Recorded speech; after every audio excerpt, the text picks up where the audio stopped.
I see it. It's good for information though. Mhm.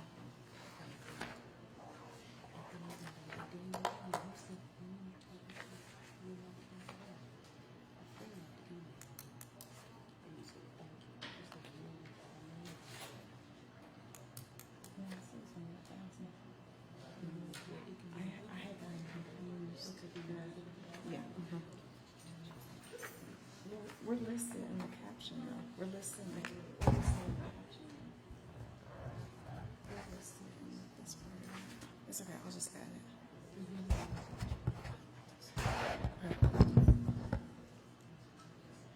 All right, good afternoon, everyone. It is January 13th, 2025. The time is 3:38 p.m. We are now calling the Joint Budget and Finance Committee meeting and Committee of the Whole meeting to order.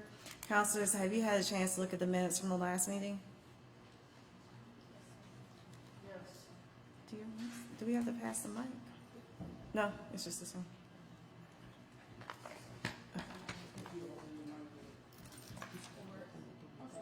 Okay. Okay, is there a motion for approval? All in favor say aye. Aye, the minutes from the last meeting have passed. Next is consideration of the consent agenda. Committee members, do you have any items you'd like to place on consent? Yes. Mm-hmm. Okay.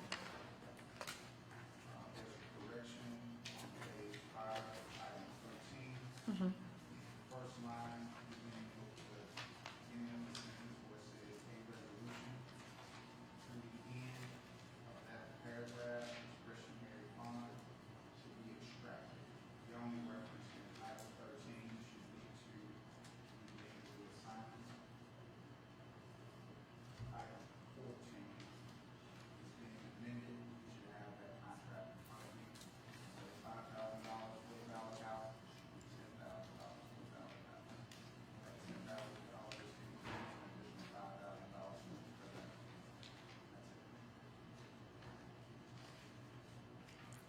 You said that was item 13, it said, are you sure that was 13, Jeff?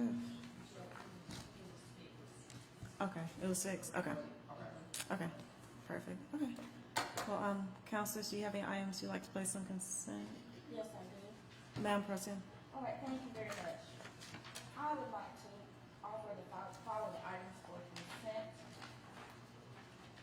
Starting with item number 10 on page 3. Items 11 and 12 on page 4. Items 13 and 15 on page 5. Item 19 on page 7, and that's it. Okay. Council Abbott? Okay, so that was item 10 on page 3, items 11 and 12 on page 4, items 13 and 15 on page 5, and then item 19 on page 7. One question. Yes, ma'am. Okay, on item 13 that we're considering, Mm-hmm.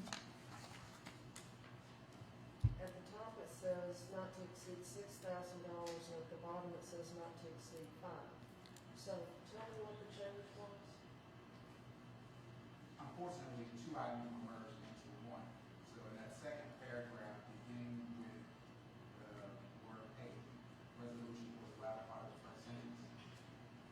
The remainder of that paragraph should be extracted. So there's no reference to any funding or any project other than $6,000. It says it at the end, not to exceed $5,000 for item 13. So do we take out the part of the paragraph that says this expenditure shall rescind and replace the previous Well, no. budget finance? Yes. Okay. Leave that. Leave that. Yes. What are we taking out? The latter part of the first sentence, I will read it in whole. Just read the part that we're A taking out. resolution pursuant to section 11-40- through the end, where it is the discretionary.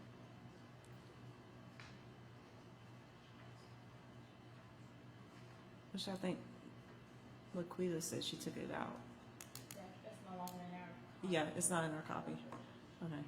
And the $5,000 and the $6,000 don't have anything to do with each other.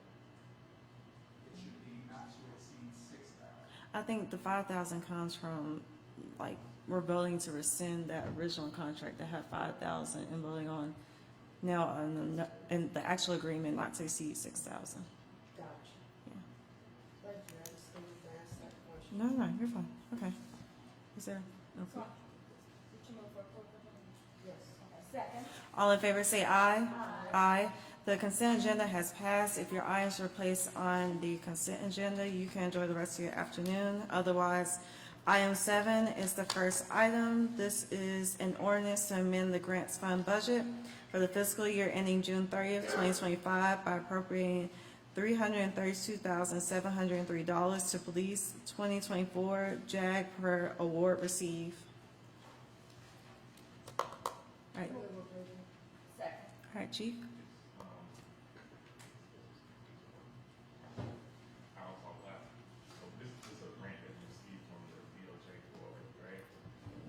That is, basically funds we use for when we have police department to buy the things that they need from like the investigation bureau or to any other bureau that need any of these items that they need that we don't have to support our general fund. This is, I think it's our third year getting this grant from the DOJ.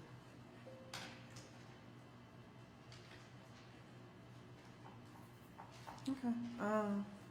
Council Abbott, do you have any questions? Considering that I couldn't hear, yes. So, tell me again what the funding is for. I know we've gotten it for 3 years, I heard that part. It's So, from the Birmingham Police Department, for them to just buy anything they need, that's not supported by the general fund. okay, I couldn't read your lips because they were covered up by the dais, so now I know what you said. You're welcome. I'm good. Okay, Madam President? No questions, thank you. Okay, well, there's been a motion and a second. All in favor say aye. Aye, the item has passed. Next item is item number 8. This is an ordinance to amend the donation fund budget for the fiscal year ending June 30th, 2025 by appropriating $55,000 to Arlington House for general use per donation received from a charitable trust. Move the item. Second. I want to see if I from Arlington House that I go through like that. So this is another grant that we received that Arlington applied for. These funds will go towards their operation budget for Arlington House. Okay. All right, Madam President? No questions. Again, just want to clarify, we are just receiving funds from a trust that is going straight to them for operating the structure. That's correct. Thank you, no questions. Okay. Council Abbott? Okay. There's been a motion and a second. All in favor say aye. Aye, that item passes. Next item is item number 9, an ordinance to amend the grants fund budget for the fiscal year ending June 30th, 2025 by appropriating $70,521 to police high-intensity drug trafficking area grant per award received. Move the item. Second. Chief? Another grant that we received from BPD. The funds are used to offset the police officers that work in this high traffic area for overtime. Okay. All right. Council Abbott, do you have any questions? No questions. Madam President? No, thank you. Okay, well, there's been a motion and a second. All in favor say aye. Aye. That item passes. Next item is item number 14. This is authorizing the mayor to execute and deliver an agreement with the Ballard House, an amount not to exceed $10,000 for the Ballard House to provide services to the city through community education and events. Said funds will come from District 8 discretionary funds, 5,000, and then 5,000 from District 5 discretionary funds. Okay. Move the item. Second. Counselor, do you have any question for Jeff? No questions. Okay. Well, there's been a motion and a second. All in favor say aye. Aye, that item passes. Number 16, this is a project funding agreement between the city and Avenue V Entertainment. also known as the Epic Center Birmingham, under which the Epic Center will undertake a project that will involve the hiring of an additional 4 full-time employees and convert 3 part-time positions into full-time positions. This center is located at 1301 3rd Avenue West, Birmingham, Alabama 35208. It is expected to generate an estimated $784,000 in total gross sales over the next 5 years. The city will provide financial incentives to the center under the RISE program in the amount of $15,000. Move the item. Second. Good afternoon. Good afternoon. Name is Cornell Wesley. Serve as the Director for the Office of Innovation and Economic Opportunity. That's a strong mic there. So what we have here before you again is a RISE agreement. No different from many of the other ones that's been before you. The difference is that this is on the west side of Birmingham, which is one of our geographic priority areas. The owner of this facility is a minority and women-owned facility that will again convert jobs from part-time to full-time and hire an additional 3 bodies for a total of 7 new jobs to be facilitated here. The space itself serves as a community space, which incubating space and co-working space and connectivity for those who are greatest in need in that particular side of our community. Happy to answer any other questions. Okay. Madam President? Well, thank you very much. I'm very excited to see this assistance given to a service or company on the west side. And I know I've been familiar with this particular center. I know they've had some very great events as far as helping the public with different type of events that are not only financial management, but health and wellness and those type things. So Yes, ma'am. glad to see the use of this program for that. Thank you. Okay. Council Abbott? Yes, just one question. They're estimated to generate $784,000 in gross sales, but it's an incubator and co-working space. But also host. How will the funds be generated? Sure. Will these be sales of services or sales of stuff? Well, the unique thing about the space that it has multi-uses in addition to event space. So she is herself an entertainer and can actually self-produce those sorts of amenities within the space that can yield over a 5-year period $784,000. Thank you. I don't have any questions. Okay. I think there's been a motion and a second. All in favor say aye. Aye. The aye passes. I was about to say, Cornell, you might as well stay up here. Item number 17, this is a project agreement between the city and DG Market, under which the market will lease, rehabilitate, and remodel existing retail space located at 833 Denison Avenue Southwest, formerly known as Save-A-Lot Food Stores in the Heritage Park Town Center, delivering everyday low prices on items such as meats, fruits, vegetables, dairy, etc., to meet the needs and desires of shoppers in the local neighborhoods, an amount not to exceed, up to but not to exceed $600,000. Move the item. Second. Well, once again, Cornell Wesley, Service the Director for the Department of Innovation and Economic Opportunity.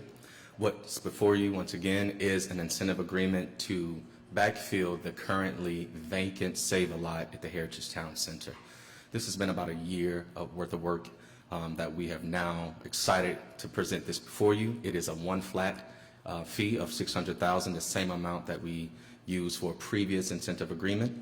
It is to go inside the space, to renovate the space, and to also ensure that that particular side of the community has healthy food, vegetable offerings. This project is supported not only from the departmental standpoint, but we have heavily engaged the landlord who has had difficulty in locating someone to backfill that space. So we're excited that Dollar General is considering the backfill. And excitingly enough, they have signed their lease. So this has become a real opportunity for us. Okay, that's awesome. I'm gonna have to pass the mic back and forth. I was just told they can't hear anybody else. So Councilor Abbott. Okay, so we funded Save-A-Lot, which was in this space, as I recall. What happened to them? They vacated the space without any notice. Uniquely, their incentive agreement was based upon performance, so the city is not exposed in that respect. So they have to submit their performance and it's paid in arrears. So the fact that they vacated without any notice, they are not due an additional incentive from the city. Okay, so they just gave up and walked out. That is correct. So now, okay, so what, I know this store is considerably bigger than a normal Dollar General. That's correct. So is this a model that they have nationwide and they just never have put it in Birmingham before? Well, this is a new model for them. They do have one in the state. It's in Huntsville. This is similar, akin to what a Walmart neighborhood grocery would look like. This is called the Dollar General Fresh Market. So this is, in Birmingham, a completely new grocer that will be in our community in that respect. But you're absolutely correct. This is not a traditional Dollar General. This is a full-service grocery store. Yeah, because when it said basic apparel and housewares and, you know, it was branching out beyond what a That's normal grocery store would have. But, well, I'm glad somebody wants to go in there if Save-A-Lot. Now, isn't there a Dollar General in a separate building, like about 300 feet That's away? correct. So Yes. what happens to it? They will retain the lease there. Our goal was to incentivize them to put a full-service grocery store there. So it'll be their prerogative with their tenant or future tenant, or in this case, their landlord, to determine the best use of the site moving forward. However, they are still obligated for payment. So we will not be creating a blighted structure because there will still be attention to that particular site. But they'll close it and That is open correct. up the big one. That is correct. Okay, thank you. Yes, ma'am. Madam Pro Tem? Thank you very much. Again, I am excited to see this because I know our chair is probably equally excited to bring back a form of a grocery store back to this area and in the old site. I have frequented that particular Dollar General, and I do know they did have a small number of fresh fruits and vegetables, but this will expand to what we're mainly seeing more of a grocery store, correct? Yes, ma'am. Full service. Okay, great. And I want to hold them accountable, though. We don't want that building to become, the empty building become a source of blight or Yes, ma'am. like some of our other big box people that leave your neighborhood Yes, ma'am. vacant. Thank you. Absolutely. I just have a couple of questions. Is this how many neighborhood markets do they have currently, Dollar General? I'm aware of one in Huntsville that's in the state. Okay, how is it doing? Phenomenal. I've toured it, and we've even taken a contingent of citizens down to tour it as well. Okay, good. Trying to think about what else. What are the prices like? Do you know? You don't? It's fine. no. Okay. And I did know because I was talking to this about my parents, and my mom has grown up in the neighborhood next to it for decades, and they're really, the residents, their number one question is about how fresh the food is, because what happened with Save-A-Lot, because I was shopped there too, you know, you would buy fruits and vegetables, and they would be bad by the end of the day. So I guess what kind of guarantee, or how does Dollar General ensure that this is going to be fresh fruits and vegetables for the people that live in that neighborhood and surrounding areas? Well, uniquely, we have an ordinance in place that demands it, and so it will be incumbent upon us to ensure that we are Good. enforcing what we Okay. have in place. That's awesome. Yeah, that's really good. Can you give me I don't know who to tell. Can we get a copy of that ordinance for the one for fresh fruits and vegetables? Healthy food. Yeah, I think that would be good. Sure. Okay. Well, look, I'm excited. You know, that was really heartbreaking because Save-A-Lot, literally, I don't even think you knew about it. No one They just did. kind of left out of nowhere. They left it vacant, and really avoiding that community because there used to be a Food World. I remember shopping there, so I'm really excited. Even my dad was like, "Oh yeah, I'm gonna shop there." So I think, you know, that's gonna be good because I'm sure you can get everything you need in one place. So I'm excited. Committee members, do you have any other questions? Okay. With this been a motion and a second, all in favor say aye. Aye. The item passes. Thank Thank you. you. Next item is item number 18. This is a first amendment to the Good Jobs Challenge sub-award agreement under which the city will provide funding to the Women's Foundation of Alabama for a term ending September 30th, 2025, an amount not to exceed $1,977,500. from a grant received by the city from the U.S. Department of Commerce to carry out workforce development activities. Women's Foundation will serve as members of the Worker Success Roundtable.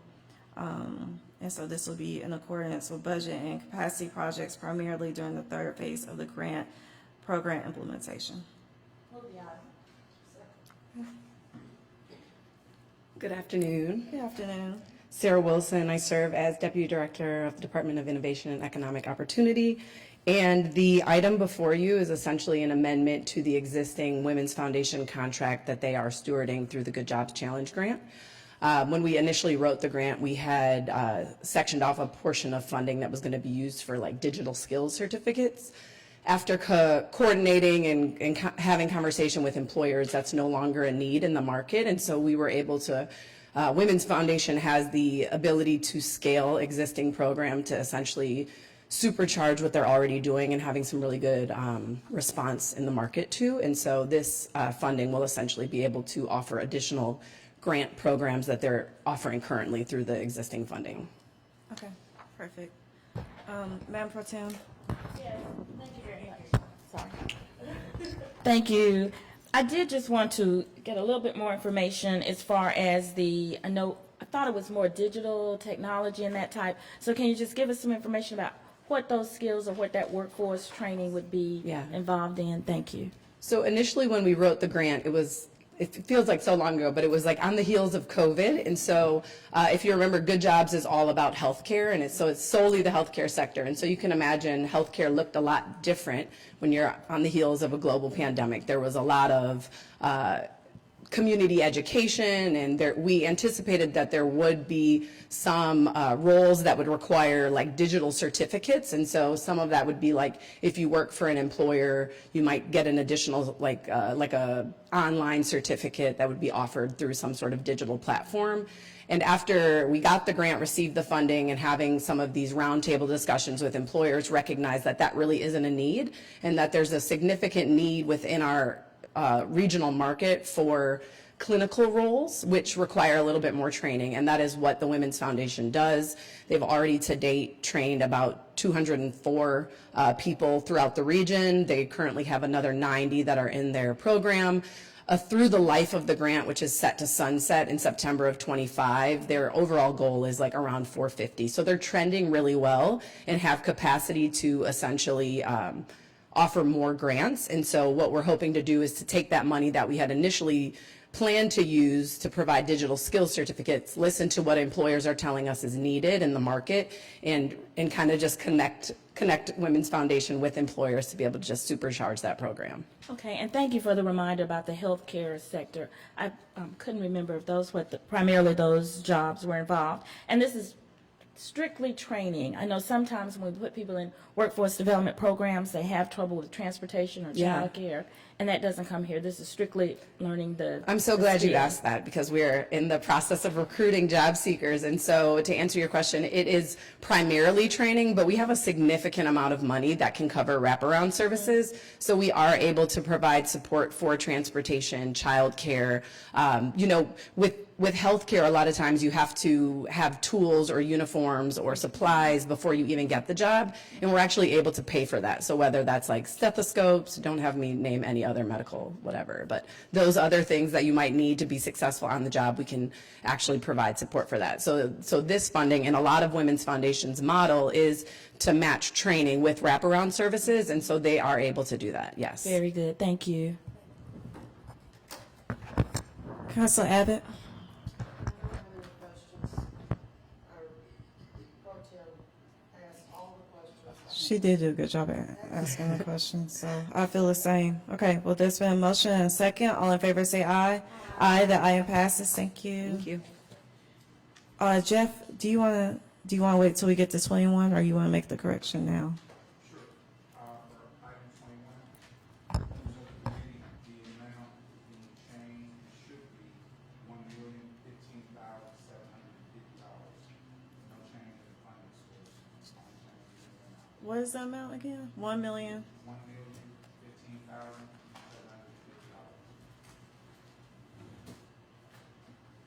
Okay. Yes, item 21. Okay. Okay, next item is item number 20. This is an agreement between the city and Urban Alchemy in an amount not to exceed $1,340,255, and they will provide services to the city by providing homeless outreach. Move the item.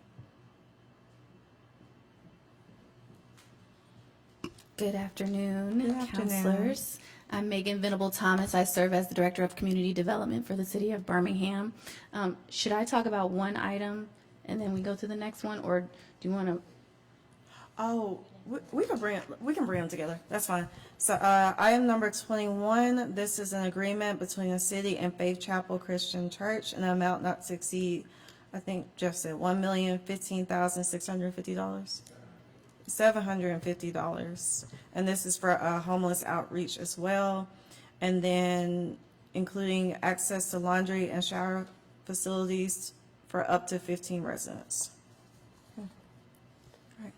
So you all have before you a packet that has some information in it. I want to orient you to this packet because it's been a minute before when we've been before you with this, because it has taken us a little while to do our due diligence and really work through how we would implement this. I'd like to say that because of this time, we've really had opportunities to see other cases in other cities, to talk to other folks who are doing this well, to learn from other organizations in other cities who have tried and have learned from what they're doing, which is enabling us to feel confident in what we are going to be able to do here in Birmingham with our program. So if you just take a look at the first slide, it talks a little bit about our approach, which is creating a pathway. And so you've heard me talk about this before in how we're really approaching community development here in the city, in understanding how we meet our residents where they are by providing options along the spectrum of housing. So here you kind of see this spectrum of housing from temporary to transitional to permanent supportive to sustainable home ownership. And if you go to the next slide, you'll see some of the things that we've been doing in these spaces that you have approved and have allowed us to see across the city, like our annual entitlement funds in temporary spaces where we support rapid rehousing for over 20 households. We do overnight emergency shelters. We've done over 2,500 beds this year alone. We've supported over 100 folks in homeless service prevention. In our transitional space, we've created 40 units of transitional housing with our way station. And in our sustainable home ownership space, we've done a lot there around completing over 200 homes for home ownership, over 1,000 units we have approved for rental, affordable rental, and completed over 250 home repairs across the city, which is more than we've ever done in probably ever done in the city of Birmingham. So really some accomplishments in this space. And if you go to the next slide, you can see some of the new things that we're doing to try and fill the gap in our transitional and permanent supportive spaces. And so what you have before you is Home for All, which is proposing this new micro shelter program with wraparound service provision that really allows people, particularly our most chronically unsheltered, right, our hardest to reach because they have multiple disabilities or other types of in and out of service provision spaces, because for whatever myriad of reasons need something that is non-communal and supportive to their individual needs in order to get stabilized to be able to move into transitional and permanent supportive housing. And we're also looking at a one-stop shop opportunity for housing services that we might move in the future. So more to come on that. But these are some of the new things that we're trying to move, along with what recently approved our community-based public safety team, outreach team, and call center, which has already launched and are already out in our community providing services across the city. So if you go to the next slide, you'll see a little bit about this breakdown. So what you saw, or what you have before you, are the Home for All for Faith Chapel and for Urban Alchemy. We've already brought before the community-based public safety initiative, as well as the pallet shelters, the product itself. And there is a correction in that number for Faith Chapel, which is actually 1.196561, which will ensure gets updated for you all if. I got a slightly different number, so you can work it out. In the presentation, it's a number that you just spoke of, but it actually is supposed to be 1.196561, and you'll see that in the budget breakdown that's in your packet, So do we need to change? at the back of the packet. Okay.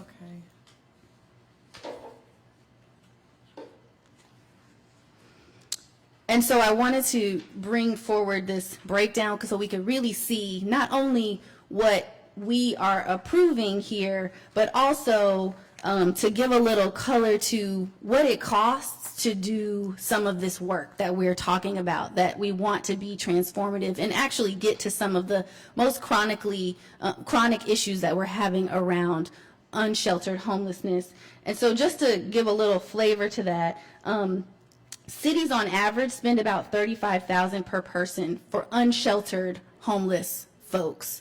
And so for us, we have about 350 folks who are unsheltered homeless, which means they're not getting shelter in any of our shelter services, but are living under viaducts, in parks, etc. And so for us, that's about $12 million that it costs us to be able to support people from across a number of services, whether that's police interaction or trash or health care service provision, particularly emergency services. And what research shows is that if you can build more comprehensive programs that get to transitional and permanent supportive housing, that you can decrease that significantly per person down to $12,800 per person, which would be an upwards of $5 million for us here in this city. And so we're launching some programs that we think are going to really be able to create more sustainable provisions across annual entitlements that we'll be having to do. But some of this upfront cost is what we're having to navigate now with brand new programs that we haven't seen before.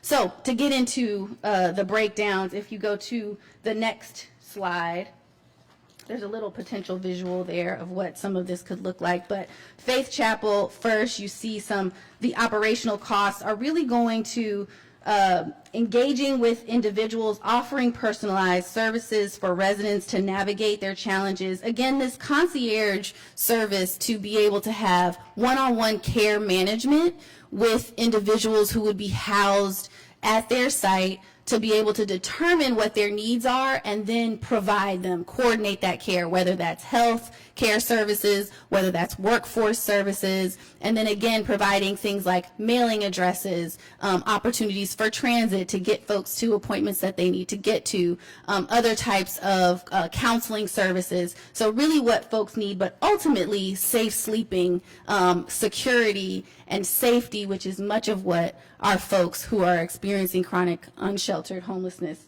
need. If you go to the next slide, then you can see the breakdown for Urban Alchemy, which are providing some similar services. And I want to just highlight the difference with Urban Alchemy, though they will be providing significantly more shelters, is because they have a vast amount of experience in the space. And so one of the main goals of this is obviously safe sleep, getting people prepared to move into more permanent housing, but it is also capacity building for our local providers. When we launched this program, it was to identify organizations in our community who wanted to do this work and to be able to build their ability to be able to provide these types of services. And so because Urban Alchemy has done it in so many spaces, they know their model, they know how to manage their clients, they know how much each person costs in their model, and they're able to scale at a different rate that brings their costs down based on serving more folks. Because Faith Chapel has a long history of doing service provision in our community, but not the shelter services, the individual housing space. And so this is really to help support them to get launched, to get their capacity built and to be able to do this moving forward. And that's why there's a little bit of a discrepancy as far as what we would be providing to support them versus what we would be providing to support Urban Alchemy. And if you go to our last slide, you'll see a timeline. So our timeline has, adjusted several times, but we are here today in January bringing this as well as Faith Chapel, Urban Alchemy as well as Faith Chapel before you for this operational budget component. This allows us to continue to work with them around building who their clientele would be, preparing for launching their operations on their site, understanding, beginning the engagement processes around their community. We've done several engagement meetings, but really to understand more specifically the design that would be happening on their site. And then you will see coming before you in 2 months the design and development budget that we would have for each of those sites once we've done the engagement work across the 2 sites. Now, Faith Chapel has a site already. They own and they run downtown, their Faith Chapel Care Center. And Urban Alchemy is, because they are a new organization in our city, we are identifying sites that might be best for them as far as location. We're evaluating them across a number of priorities: location, access to transit, but in particular we're prioritizing the needs of the residents and obviously the operation for the providers. And so you're going to be seeing that in a few months after we go through the bid contracting process to be able to secure and identify what the design and construction costs would be on that site. But this is the bulk of the costs as far as operations for each of those sites. Okay, that was really good, extensive. Madam Pro Tem, do you have any questions? Yes. Oh, sorry. Thank you for giving us this update and giving us more details. I know you presented it before, but it's always great to have a refresher.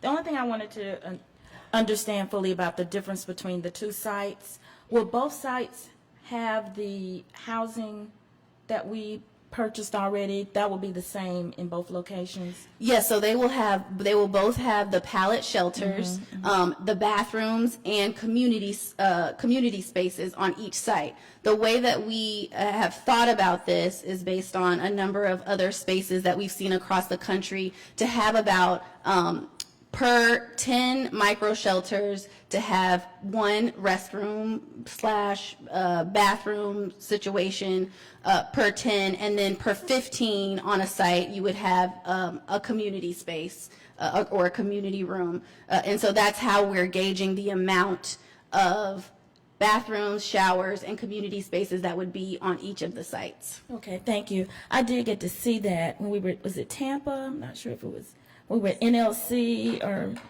maybe it was Kansas City, but I did see a prototype of that. So I know there have been a lot of questions within the public about the type of housing that we've selected. And so I do think everybody will be pleased with what's been selected. Thank you. Councilor Abbott? Thank you. As far as Urban Alchemy is concerned, okay, you said they have not identified a site yet? No, we are supporting them to identify a site that is based on how they would provide their operations, who they would be serving, but also the community impact and community residents. So after if this becomes approved, this then allows us to continue with the community engagement process with them so that they can be in the community talking to folks around potential sites. But yes, you're correct. We have not yet identified a site for them. Okay, and they have greater funding because they're going to house more people. That's correct. And how many people is that? So they can provide supportive they can really provide supportive housing up to as many as we would put forward. I saw in San Francisco one housing site that supported 200 folks. However, for us, we decided that we didn't want to do more than 60 on any given site. And so they would not do more than 65 units on a site. Okay, so the Faith Chapel folks and the Urban Alchemy folks are out there in the community already. Have they identified people who are interested and willing to jump into this? Yeah, so actually, we have been working in a kind of stakeholder committee where we've been talking with One Roof and other service providers across our community who then provide referrals for folks who are prepared to move into these sites. But Faith Chapel has their own relationships, as do we, and as we now know, Urban Alchemy has been doing their community-based public safety rounds, and actually I talked to 2 people this week who were interested, particularly in this weather, to come into micro shelters when they became available. So yes, we are building a pipeline of folks who will be prepared to move in when we are ready to launch our site. Okay, and the Faith Chapel Care Center already exists. Where is it? Yes, it is on 2nd Avenue and 10th Street, and between 10th and 11th, downtown. 2nd Avenue and 10th? North, 10th Street North. Okay.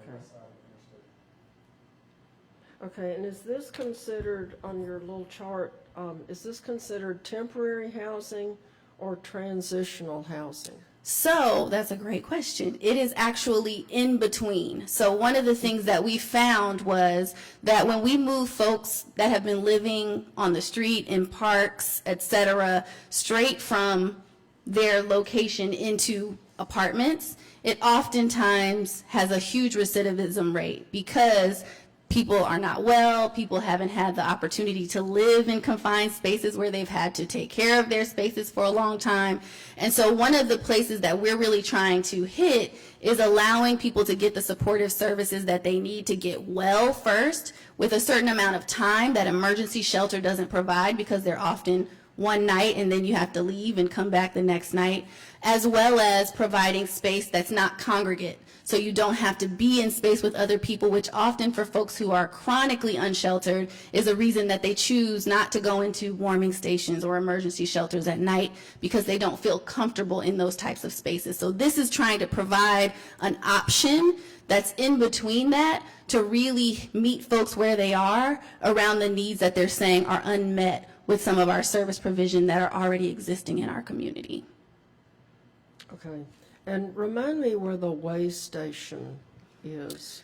It's not far from Faith Chapel. I want to say, and if anybody can look it up, it's 3rd and 13th, 3rd Avenue and 13th Street, 9th Street, 3rd Avenue and 9th Street North. So it's not too far from Faith Chapel.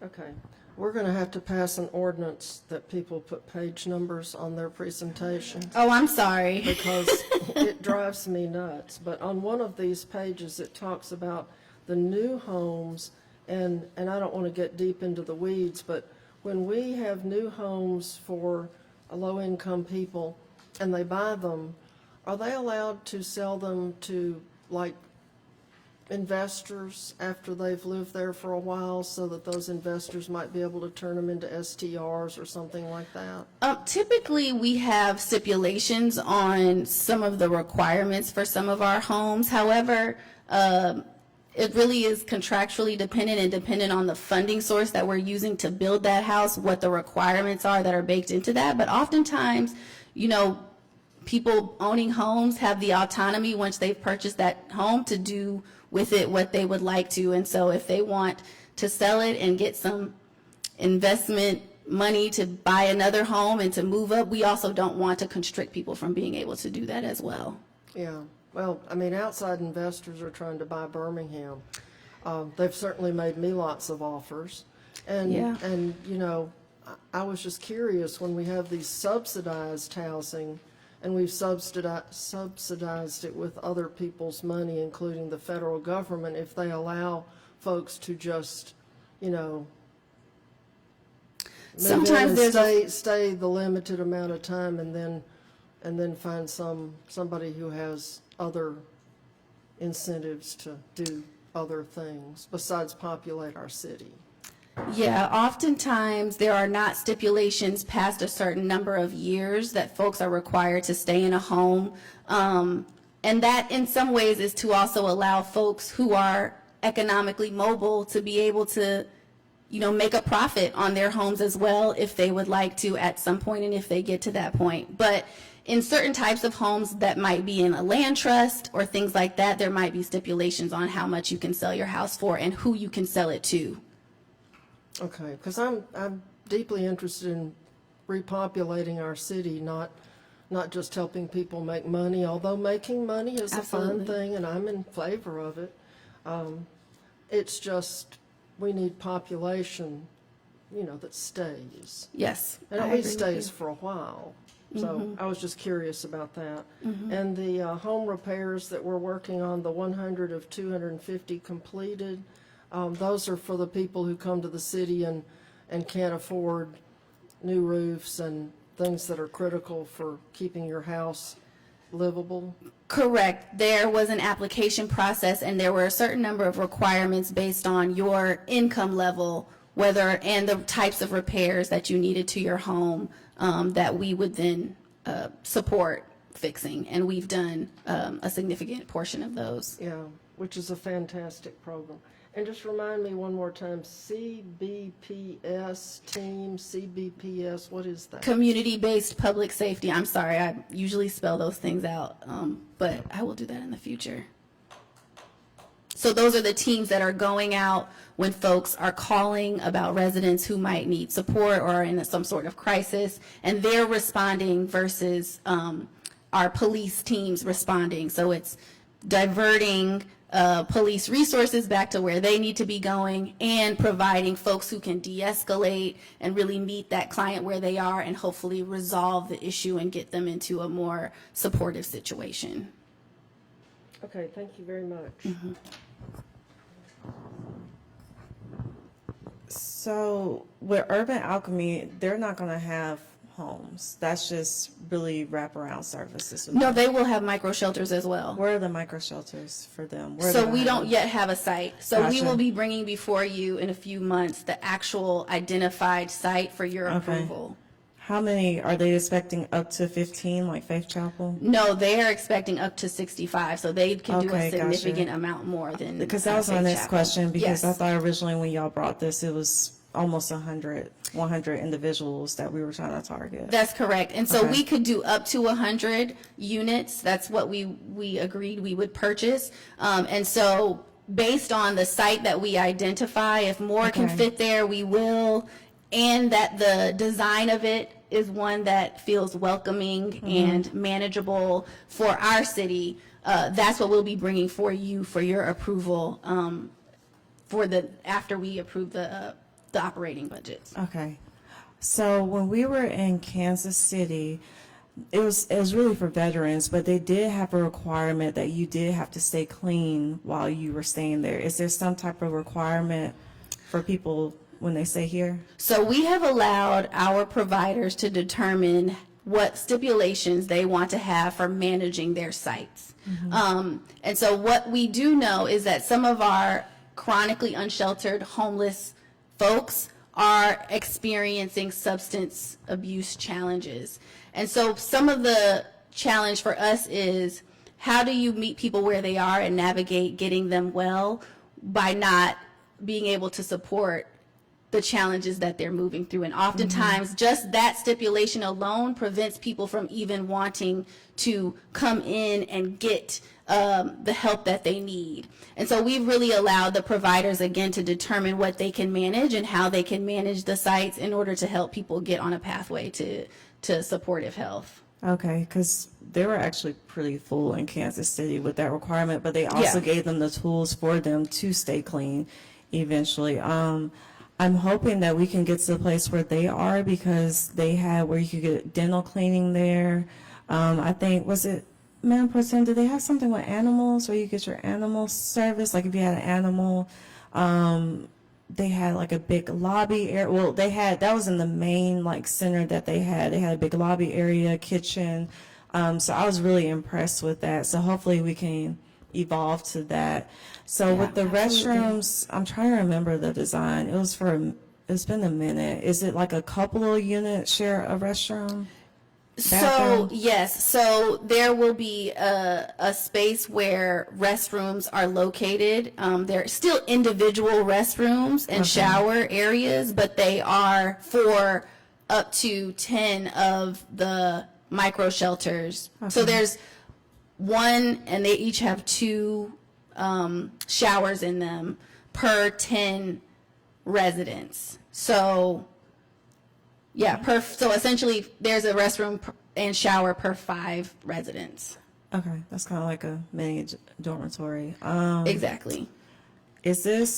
Are families able to stay together, or is this just individuals, or? So we have allowed the providers to determine how they want to manage their sites. However, Urban Alchemy does work with folks who come in as families or as couples to allow them to stay together if that's their desire. But oftentimes, folks want to have their own spaces too, because it is there are opportunities for community and commune on the site.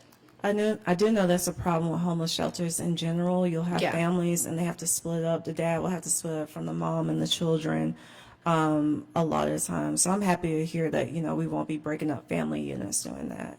And we do have other providers that do deal with families in particular. Okay. And so, if this is not the right opportunity for them, then we can provide or find the right opportunity for them. Okay. And then will there be like for the community-based one, will there be like a hotline or something for people to call when they see homeless residents? Yes, on the we street, have or a transient number.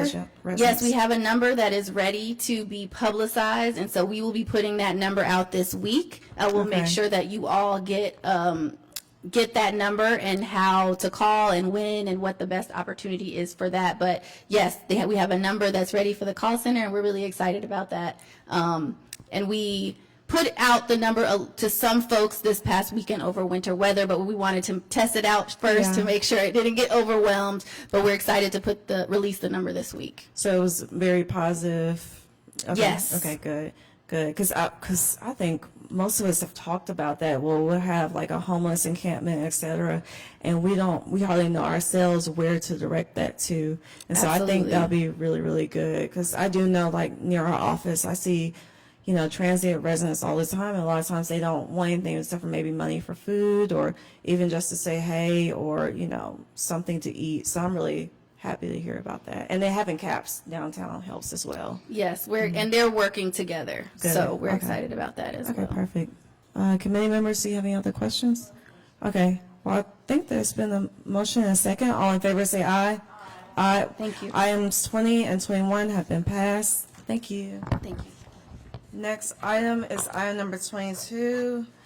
This is authorizing the Department of Human Resources second annual Milestones Breakfast to be held on February 20th, 2025 at the Boutwell for the purpose of recognizing employees who have reached 10, 20, 30, 40, and 50 plus years of service to the city. Good afternoon. My name is Jay Turner. I am the Deputy Director of Human Resources for the City of Birmingham. This is the second time the city has hosted the Milestones Breakfast and Awards Ceremony. We propose hosting this ceremony on February the 20th at the Boutwell Auditorium. Breakfast will be provided by Scenic View Cafe, which is one of the pre-approved caterers for the Boutwell Auditorium. And we will also be awarding employees plaques representing their years of service, be it 10, 20, 30, or 40 years. And it's an opportunity really for us to say, well done, and to recognize the long-term service of our employees. It so often happens that they don't get that type of recognition, and we want to make sure that the Milestone Breakfast and Awards continues. That's awesome. Okay. Councilor Abbott? Yeah, I went last year and collected Dr. Lee's award, but I was impressed that I think there was one employee who'd been here like 50 or 60 years. He just loved it so much, he couldn't leave. Yeah. So I hope we hear some more of those. That was pretty impressive. 50 or 60 years, working for the city of Birmingham. Can you imagine? Yes, last Probably year, 10. last year we Anyway, had it four was different. it was very nice, and y'all invited all the council members to come so we could help celebrate, and I went, and I was impressed. Thank you. So thank you for doing it, because recognition of our employees for the work they do is important, so thank you. Madam President? I just want to say I'm excited to see that we want to continue this. It's always great to acknowledge good work and serve longevity and service, so I'm appreciative of that.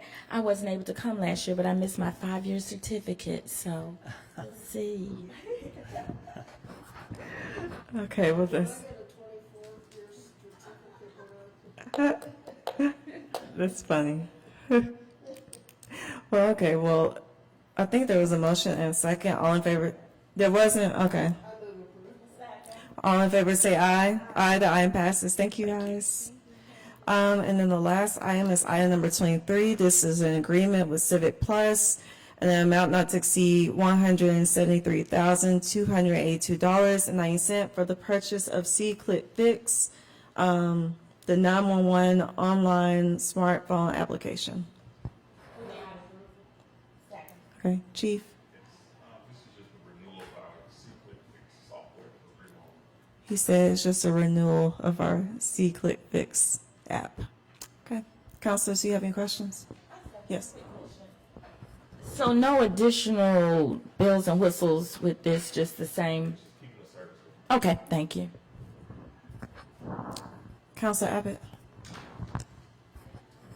This doesn't have to do with the funding for C-Click Fix, but is there anybody who's in charge of looking at all of the requests and seeing if they have ever been responded to? Because I turn in things all the time, and sometimes I'll put the address in like a year later, and it says it's been assigned to somebody, but they either didn't do anything or they didn't come back to the system and say what they did. And, we go around telling citizens that they can keep up with the progress of the city on their project, but nobody at the city seems to know that. And so we want people to be able to honestly keep up without continuing to call like our offices to ask the progress, because we can't tell what it is either. Yeah, so Alicia Lumpkin and our mayor's office is our lead for my Birmingham 311. She does follow along with a lot of the department heads, so whenever a case is actually closed out, there is a mechanism that they follow up with that person that filed that particular ticket with the 311. Really? If that's not happening, I will let them know that that needs to be done. Wow. Somebody followed me up with me once. From all those things I've turned in. Maybe they're mad because I turn in too much stuff. Thank you. Yes, thank you. Well, you're not the only one that used it. I like it. They do interact with you. It's just, there are some things we can work on. We can talk about afterwards, but I think it's really helpful because it pulls up the address when you're right there. You can take a picture instead of you trying to figure out like, hey, where's this address? So I like it, especially for if like the traffic lights go out, they tell you we'll turn it in for you, but this is actually the number you need to call. So I think it's good. Okay. Well, there's been a motion and a second. All in favor say aye. Aye, that item passes. We don't have any old or new business. The next committee meeting will be on Monday, January 27th at 3:30 p.m. Is there a motion to adjourn? Before I make the motion. Yes. Before I make the motion, I do want to congratulate you and wish you a happy Founder's Day. And now I move for adjournment. Happy early Founders Day to you too, Madam President. Well, second, all in favor say aye. Aye. Thank you, guys.